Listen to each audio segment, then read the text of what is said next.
দক্ষিণেশ্বরে মনমোহন, হৃদয়, মহিমাচরণ প্রভৃতি ভক্ত সঙ্গে। এবার পঞ্চম পরিচ্ছেদের প্রথম অংশ। গৃহস্থাশ্রম কথা প্রসঙ্গে নির্লিপ্ত সংসারী। শ্রীযুক্ত মহিমাচরণাদি ভক্তেরা বসিয়া শ্রীরামকৃষ্ণের হরিকথামৃত পান করিতেছেন। কথাগুলি যেন বিবিধ বর্ণের মণিরত্ন, যে যত পারেন কুড়াইতেছেন, কিন্তু কোঁচর পরিপূর্ণ হয়েছে। এত ভার বোধ হচ্ছে যে ওঠা যায় না। ক্ষুদ্র ক্ষুদ্র আধার আর ধারণা হয় না।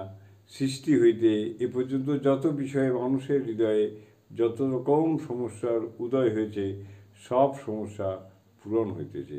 পদ্মলোচন, নারায়ণ শাস্ত্রী, গৌরী পণ্ডিত, দয়ানন্দ সরস্বতী ইত্যাদি শাস্ত্রবিদ পণ্ডিতেরা অবাক হয়েছেন। দয়ানন্দ ঠাকুর শ্রীরামকৃষ্ণকে যখন দর্শন করেন ও তাহার সমাধি অবস্থা দেখিলেন, তখন আক্ষেপ করে বলেছিলেন, আমরা এত বেদ বেদান্ত কেবলই পড়ছি, কিন্তু এই মহাপুরুষ তাহার ফল দেখিতেছি।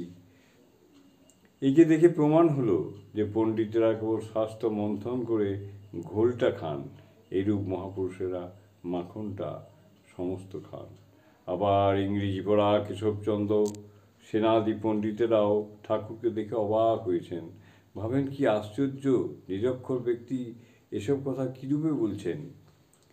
এই যে ঠিক যীশু খ্রিস্টের মতো কথা, গ্রাম্য ভাষা, সেই গল্প করে বুঝানো, যাতে পুরুষ, স্ত্রী, ছেলে সকলে অনায়াসে বুঝতে পারে।